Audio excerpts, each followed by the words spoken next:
You're standing at the gate, watching a mechanic pop open an engine cowling for a routine check. The engine underneath is barely a year old, built with technology that shaves 15% off the fuel bill. But it's already back in the shop, for the third time this year. Somewhere in a scrapyard outside Phoenix, a much older jet just got its wings clipped for its final flight. Not because it broke, but because nobody wanted it anymore.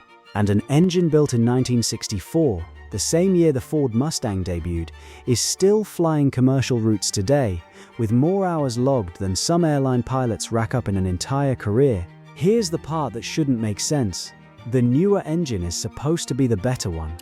By the end of this, you'll know exactly why it isn't, and why an entire industry is quietly asking engineers to bring back some of what they already left behind. The obvious assumption is that newer always means tougher. Better materials, better coatings, better computer modeling. Surely a 2020s engine outlasts a 1960s one without even trying. That assumption held up right until CFM International admitted something in November 2025. Their brand new LEAP engine, the one powering nearly every Airbus A320neo and Boeing 737 MAX built today, needed an emergency hardware fix just to survive as long as the engine it replaced. Here's where that assumption breaks. A modern high-bypass engine like the LEAP runs its hot section far hotter and under far more pressure than anything built in the 1960s. That's exactly how it squeezes out its efficiency gains.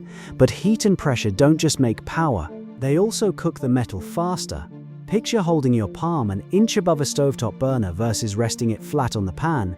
That's roughly the thermal gap between an old low-bypass turbine and a modern high-bypass one. The Pratt & Whitney JT8D, first flown in 1964, routinely logged 10,000 to 15,000 flight hours between scheduled removals, and some operators pushed individual engines to a 30,000-hour life limit before retirement.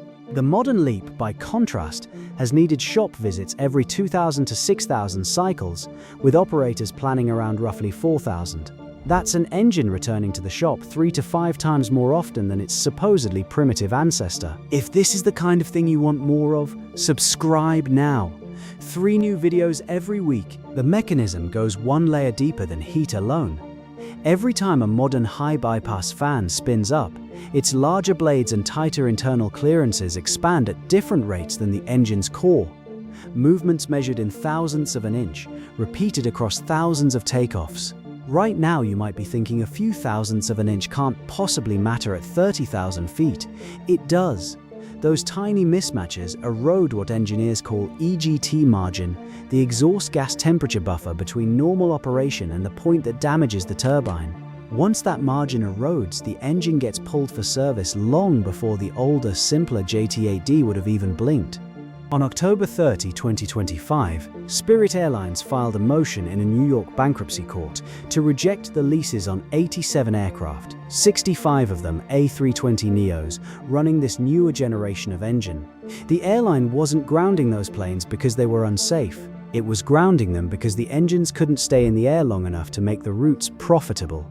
In that same filing, Spirit committed to keep flying dozens of its older A320s, the ones running engines from a design lineage decades older, with none of the efficiency and far more time on wing. What happened to those grounded Neos afterward makes the point even sharper. Instead of finding new airlines to fly them, lessors began pulling the engines off some of these nearly new airframes and leasing the engines out on their own, because a single working modern engine had become worth more money than the entire jet it came from.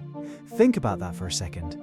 A brand new aircraft, capable of flying for another 2 decades, sat parked in the desert while its engine got shipped off to keep some other plane flying.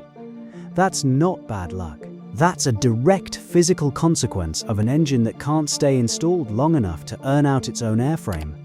None of this makes the newer engine a bad design. The LEAP is a genuine engineering achievement, cutting fuel burn and carbon output by 15% industry-wide, savings no airline can walk away from. Composite fan blades, ceramic parts in the hot section, and a tighter internal geometry all work together to squeeze more thrust out of less fuel than anything from 1964 could ever manage.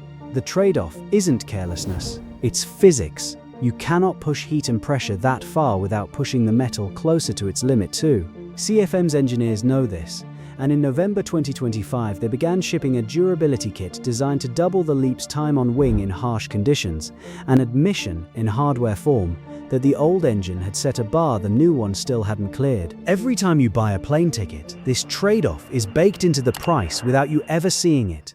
Airlines pay less at the pump flying the efficient jet, but they pay it back in grounded aircraft, spare engine shortages, and lease disputes working through bankruptcy courts.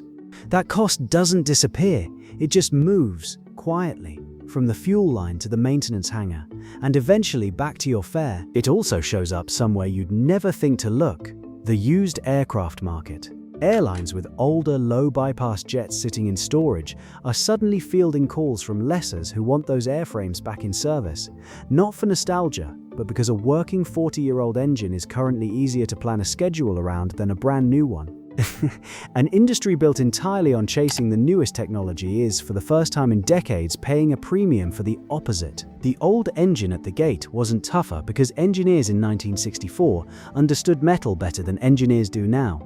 It was tougher because it never asked as much of that metal in the first place, and the newest engines are still catching up to a bar, an entire generation of obsolete hardware quietly cleared decades ago. That scrapped jet outside Phoenix didn't fail. It simply outlived the industry's patience for engines that don't wear out fast enough to sell replacement parts. The fix is already underway, and the next generation of these engines will likely close the gap for good. If you want more of this, the real engineering behind the machines you already trust every day, subscribe now. 3 new videos every week.